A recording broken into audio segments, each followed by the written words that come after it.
Alors que l'Union européenne vacille sur ses fondations, l'Allemagne, jadis partenaire clé, tourne ostensiblement le dos à la France sur les dossiers les plus stratégiques. D'après Heure Active, édition du 10 juillet, les relations entre Paris et Berlin s'enlisent dans des désaccords profonds, allant de la politique énergétique à l'industrie automobile, en passant par les finances publiques et la défense commune. Résultat, Emmanuel Macron se retrouve plus isolé que jamais sur l'échiquier européen, pendant que Friedrich Merz, lui, trace froidement sa route, défendant les intérêts allemands sans plus s'embarrasser de l'axe franco-allemand, naguère sacré. Une rupture brutale, symptomatique d'un vieux couple en pleine désunion. La France, tiraillée entre le Rassemblement national, RN, et les barrières médiatiques érigées par les élites, observe ce schisme avec un mélange de choc, de frustration et d'incrédulité.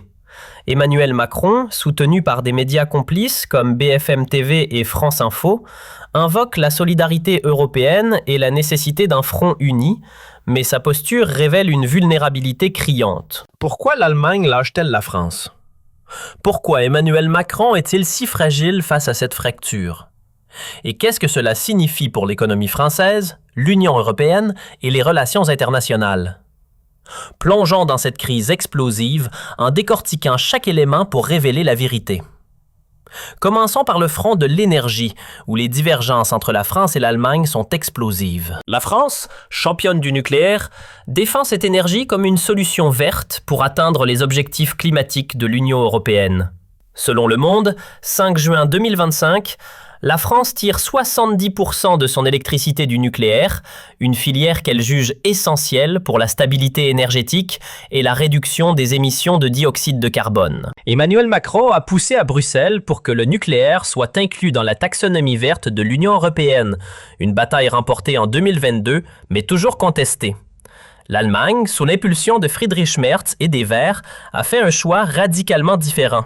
Elle a abandonné le nucléaire en 2023, fermant ses dernières centrales, et mise tout sur le solaire et l'éolien. Selon Deutsche Welle, 15 juillet 2025, l'Allemagne a investi 45 milliards d'euros dans les renouvelables en 2024.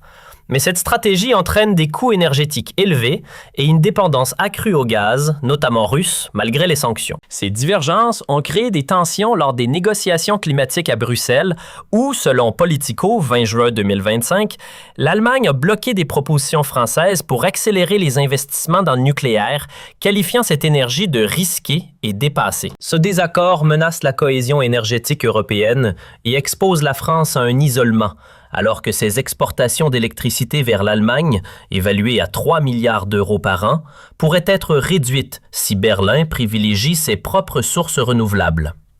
Mais ce n'est pas tout. L'industrie automobile est un autre champ de bataille.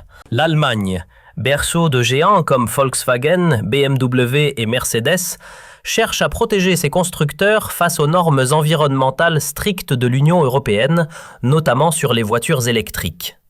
Selon Reuters, 10 juillet 2025, Berlin pousse pour assouplir les réglementations sur les émissions, arguant que des règles trop strictes menacent 500 000 emplois dans l'industrie automobile allemande. La France, en revanche, sous la pression d'Emmanuel Macron et de l'opinion publique, soutient des objectifs climatiques ambitieux, notamment une transition accélérée vers les véhicules électriques d'ici 2035.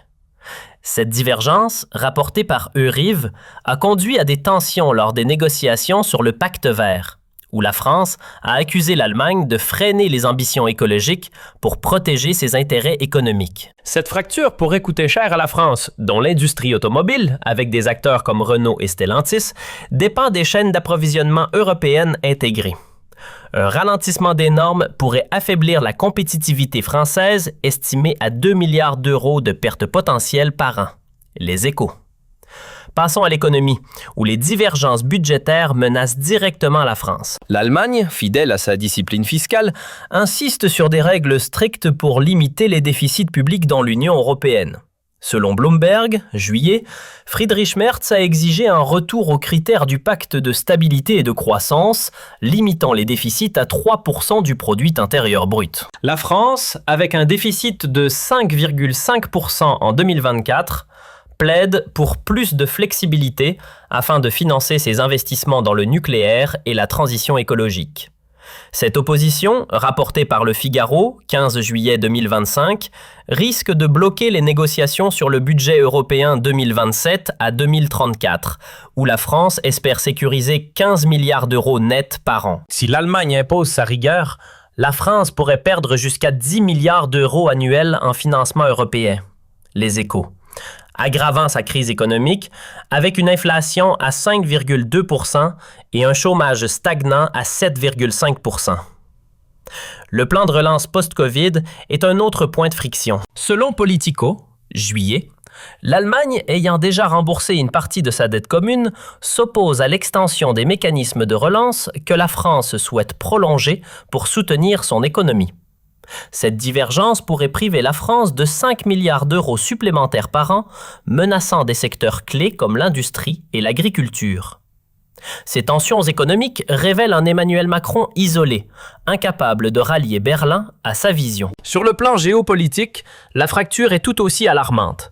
La coopération militaire franco-allemande, essentielle pour des projets comme le char du futur MGCS et l'avion de combat SCAF, est en crise. Selon Defense News, 10 juin 2025, des désaccords sur le partage des technologies ont ralenti ces projets et l'Allemagne envisage des partenariats alternatifs avec les États-Unis, ce qui serait un camouflet pour la France. Un tel choix pourrait coûter à l'industrie de défense française, menée par Dassault et Thales, environ 4 milliards d'euros en contrats, les Échos. De plus, les relations avec la Chine divisent. L'Allemagne, liée à Pékin par 200 milliards d'euros d'échanges commerciaux en 2024, Reuters, bloque des sanctions que la France soutient, selon Euractiv. Cette divergence affaiblit la position de l'Union européenne face à la Chine et isole Emmanuel Macron. L'Élysée minimise, qualifiant les tensions de désaccord. France Info, 20 juillet 2025. Une erreur colossale qui amplifie la crise. Emmanuel Macron joue double jeu, libéral en Europe, autoritaire en France, muselant les critiques. Sur X, Europe First, 22 juillet 2025, dénonce l'échec de Macron à maintenir l'unité franco-allemande. Ce n'est pas un hasard, c'est un réveil des peuples. Mais qui est Emmanuel Macron ?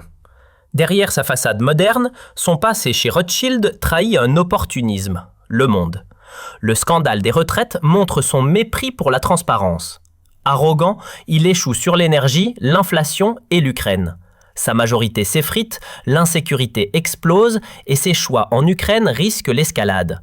La France court vers une crise. Jordan Bardella l'a dit, la France s'autodétruit sous Emmanuel Macron. Nos villes sont surchargées, la police débordée. La réforme de l'asile, une mascarade. Les contrôles sont aléatoires, les expulsions rares. Emmanuel Macron hésite, paralysé par Bruxelles. Le Rassemblement national aborde migration, sécurité et identité. Leur discours à la conférence de l'Action politique conservatrice 2024 a été ovationné. Les tabous tombent et le mur entre la droite et le Rassemblement national s'effrite. Les Français veulent de la stabilité. Le Rassemblement national répond présent. La France a besoin d'un virage. Sécuriser les frontières, expulser les illégaux, couper les aides aux sans-papiers. Le Rassemblement national a ce courage.